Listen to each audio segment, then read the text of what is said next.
यता सुयस सुयस बाबा आज हात्तीको कथा भन्छु है। एउटा हात्ती थियो, के थियो नानी? हात्ती थियो, हात्तीको खाँदै सुन्थ्यो, यस्तो यस्तो गर्छ, हात्तीले सुन्थी गर्थ्यो, यस्तो यस्तो गर्छ, यहाँबाट पानी खान्थ्यो हात्तीले, यहाँबाट के खान्थ्यो? पानी खान्थ्यो, खान्छ अनि के गर्छ थाहा छ? एकदिन अनि हात्ती छ नि, यो के हो? पाउडर हो। अनि हात्तीलाई हात्तीको पेटमा यसरी यसरी यसरी के गरेको? पाउडर लगाइदिएको। अनि नानी कसरी मारेको अनि? यसरी यसरी मारेको। अनि हात्ती हाँस्यो यसरी,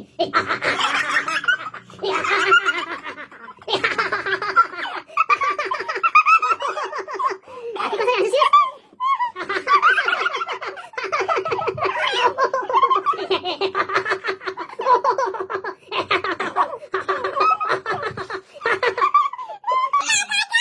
हात्ती कसरी हाँस्यो भन्छ? हात्ती त्यसो गर्यो अनि